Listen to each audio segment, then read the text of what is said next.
అమెరికాలో ఉన్నత చదువుల కోసం వెళ్లి హత్యకు గురైన గంప ప్రవీణ్ హత్య ఎంతో దారుణమని షాద్నగర్ ఎమ్మెల్యే వీర్లపల్లి శంకర్ దిగ్భ్రాంతి వ్యక్తం చేశారు.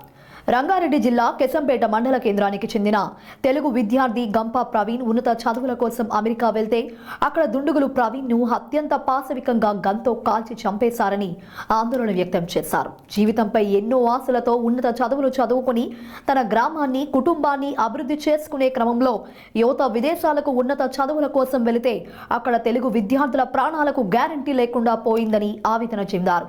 ప్రపంచంలోనే అగ్రరాజ్యంగా పేరుగాంచిన అమెరికాలో విద్యార్థులకు రక్షణ లేకపోవడం ఏమిటని ప్రశ్నించారు. గంప ప్రవీణ్ మృతి పట్ల ఆయన తీవ్రంగా స్పందించారు. వారి కుటుంబ సభ్యులకు తన ప్రగాఢ సానుభూతి తెలియజేశారు. ప్రభుత్వం తరపున గంప ప్రవీణ్ మృతదేహాన్ని త్వరగా స్వదేశానికి రప్పించేందుకు అన్ని ఏర్పాట్లు చేస్తున్నామని భారత రాయబార సంస్థ ద్వారా మాట్లాడటం జరిగిందని తెలిపారు. మన నియోజకవర్గము కేశంపేట మండలం కేశంపేట గ్రామంలో ఉన్నతమైన చదువుల గురించి అమెరికా వెళ్ళి ఎంఎస్ పూర్తి చేయడానికి ఇంకో 2 నెలల కాలం ఉంది. అక్కడ పరిస్థితులు చాలా దారుణంగా దుండగులు షూట్ చేయడం విచారకరం, చాలా బాధాకరం. మరి ఆ కుటుంబం యొక్క శోభ వర్ణాతీతం కాబట్టి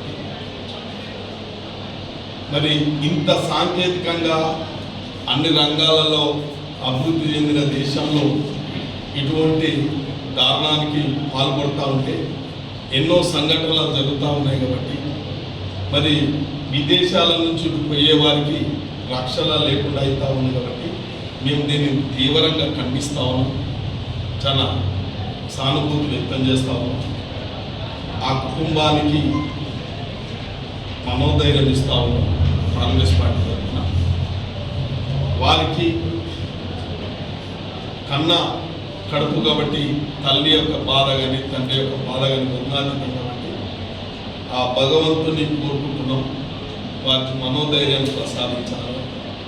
వారికి అన్ని విధాల మేము కూడా కాంగ్రెస్ పార్టీ అండగా ఉంటుంది. మా నాయకులంతా కూడా అండగా ఉన్నారు.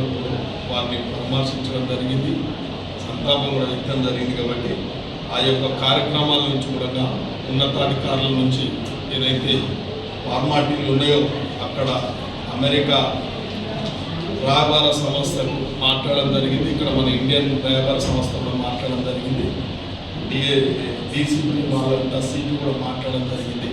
2 రోజుల్లో ఆ శవాన్ని కూడా ఇక్కడ మృతదేహాన్ని ఇక్కడ పంపిస్తూ ఉన్నారు. కాబట్టి మేమందరం కూడా చాలా బాధపడుతూ ఉన్నాం, సంతాపం.